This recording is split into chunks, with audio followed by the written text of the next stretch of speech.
Well, a lot of people have said that Australia finds itself in the right place at the right time. But this is not a comment that's been made about Australia for a very long period of time, in fact. When I first came to Canberra and started working in the public service late in 1984, it was in the context of what was seen as being a long-term trend decline in Australia's terms of trade, that Australia was producing products for sale to the rest of the world that basically the rest of the world was finding ways of doing without. And so we were confronting falling export prices. And at the same time, there was a feeling that Australia really didn't know what its proper place in the world was, far less what its proper place in the region was. Today, the products that Australia is producing in volume because of its particular endowment of natural resources, those products today are highly valued and increasingly so, and that of course has a lot to do with the economic development of China and India and other countries in the region. And Australia today therefore finds itself with an abundance of products that the rest of the world values highly. But Australia also finds itself in the right geographic location. That Australia, not because of anything we've done particularly, finds itself much closer to the centre of gravity of world commerce. The question for Australia looking ahead is how we make the most of the opportunities that this new pattern of global commerce opens up for us. And are we well placed to take advantage of those opportunities? And it's not one-sided either. It's not just that there are wonderful opportunities out there, and indeed there are, but there's a set of challenges that Australia has to confront. So that, for example, in Australia today, we're having a discussion, a debate about the impact of things like the high Australian dollar on manufacturing. And a lot of people are trying to come to terms with the impact of the high Australian dollar on manufacturing and what it means for the structure of the Australian economy and what it means for the future careers of our children and our grandchildren. So there's a lot of issues that we need to explore in coming to terms with our place in this century, in this part of the world. We're well placed, but there's a lot of things that we need to do. Australia confronted the global financial crisis from a position of strength across many fronts. Firstly, we'd come through a period of very substantial economic reform, really dating from the early 1980s through until the mid-late 1990s indeed. In fact, in some areas extending through to the early part of this century. A long period of economic reform doing a lot of the things that needed to be done. And in particular, we had a budget that was in very good shape. Now, of course, part of the reason why the budget was in good shape was because of the favourable terms of trade that Australia experienced in the middle part of that first decade of this century. But in any event, the budget was in very good shape, and that meant that there was the capacity to take fiscal action to complement both the operation of the automatic stabilisers and in particular the operation of the exchange rate. The exchange rate depreciated, but also to complement the operation of monetary policy. The Reserve Bank did quite a lot. It acted very quickly. It acted in advance of most of the major central banks around the country.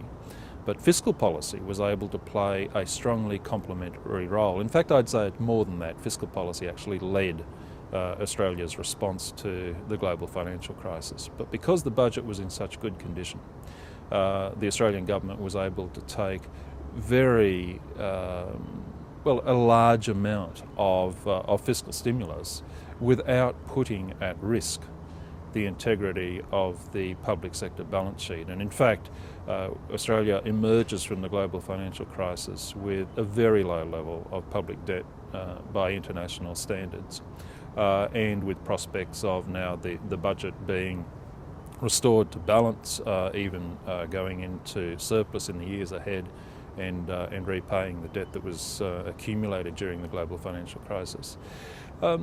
In addition, I think I would say that I would point to the fact that officials in Australia during the good times didn't rest on their laurels. They were thinking quite seriously about the risks that there were in the global economy, including in the world financial system, and the possible events that we might find ourselves having to confront, including disruptions in the global financial system, but also the prospect of domestic economic weakness stimulated is the wrong word, but you know what I mean, stimulated by external events. And we've done a lot of thinking in the Treasury and in other places in the public sector, a lot of thinking about the sorts of things that the Australian government might need to do in order to best insulate the Australian economy from that sort of circumstance, that sort of occurrence. We were pretty well prepared. Good public policy outcomes start with a good understanding of the issues. And a lot of people have said, and I would agree with them, that the quality of public policy debate in Australia at the moment is nowhere near as good as it needs to be if we're going to confront successfully the challenges of this century and if we're going to make the most of the opportunities that this century offers for us. In fact, I can't remember a time in the last 25, 26, 27 years, I can't remember a time when I would say that the quality of public policy debate has been as bad as it is right now. I think it is quite serious. There is therefore an insufficient understanding of the issues that Australia confronts. There is a role for deeper analysis, there's a role for deeper thinking, and there's a role for a much higher quality of public debate. And all of this needs to happen before governments take decisions and before governments announce decisions. We've got ourselves into the position, perversely, where these days an Australian government, and I'm not being political about this, certainly not partisan, an Australian government will make a policy announcement that catches people by surprise. Catches the community by surprise, but it also catches academics by surprise. They have no idea where this policy announcement has come from. And because of that, I think governments have found it rather difficult to explain to the Australian population why they are doing the things that they are doing. In a better world, government announcements, government responses to issues would emerge after the community had a good understanding of the circumstances that Australia is confronting and a good understanding of why a response to an issue is required. There's a lot of work that we need to do if we're going to get to that place. I was going to say back to that place, and actually I do mean back to that place, because there was a time when we did have a better public understanding of the issues confronting Australia and a better environment in which politicians, both sides of politics actually, an environment in which they could consider policy issues dispassionately, analytically, and then announce a response. The response would be contested politically. Of course it would. That is the nature of politics, but at least the Australian community was in a position to understand both sides of the debate. There's a very strong role for Australian academics to play in improving the quality of public policy debate. But my sense of it is that, with a few exceptions, and a number of those exceptions are at the ANU, obviously, but with a few exceptions, the Australian academic community has become quite divorced from the real world political debate. That's worse than unfortunate. That's a tragedy, and we need to do something about that. That's one side of it. The other side of it is that people that I have worked with very closely in the public sector over many, many years, people at the coalface of policy development, are working at such a pace that they find it difficult to find the time to sit back and reflect deeply about the policy issues that they're grappling with. And they find it difficult to even know who they should be talking to in academia or indeed elsewhere about the sorts of challenges that they're confronting. So one of the things I do want to do in this role is to build a much closer relationship between those senior policy advisors developers of policy who are working at the coalface day to day, working frantically. They work very long hours. They don't have breaks. Build a closer relationship between them and the academics, who also are working frantically in their own areas, but their jobs enable them, indeed require them, to reflect deeply, to dig deeply into issues, and to develop a robust and sophisticated understanding of the subject matter. We need to bring these two sides together, and by bringing them together, I'm quite confident that we can elevate the quality of public policy debate in Australia. You know, your background, it doesn't matter in what area you're working, your background,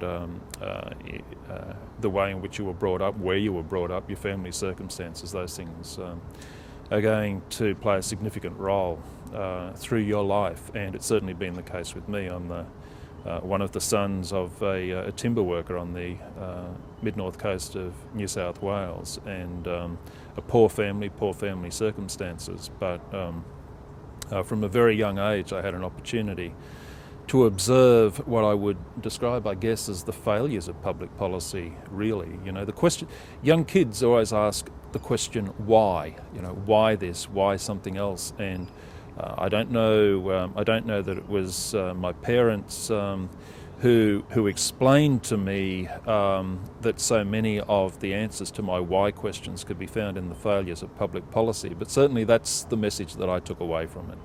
You know, I've told the story before about one day when I was a young kid. I was still in primary school. My father came home and said, look, he gathered up his 3 young sons. He said, come down to the sawmill and have a look at this log that that's just been brought into the timber mill this afternoon. And we went down and had a look at this log, and I don't know, you've probably seen those timber trucks rolling along the roads, which if you stop to count the number of logs on those timber trucks, you'd find that if it's Pinus radiata that's sitting on the truck, there's probably 50 logs sitting on the truck. Well, this was a truck of that size and it had 1 log on it, because that's all it could carry.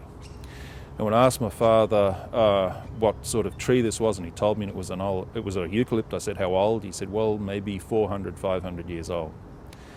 And I said, well, you know, how long did it take you to chop this down? Well, it took me all day to chop it down, but he did it single-handedly with a chainsaw. And I said, well, you know, how much money did you get for chopping this tree down, Dad? And of course it was a couple of dollars, because that's how much he got paid. In those days, this is a while ago. How many houses would this log build? He said it'd build the framing for 3 standard houses.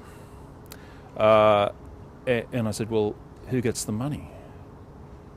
And he said, well, there are royalties. And he explained to me, you know, I was a young kid, probably 10 years of age, he explained to me what a royalty was.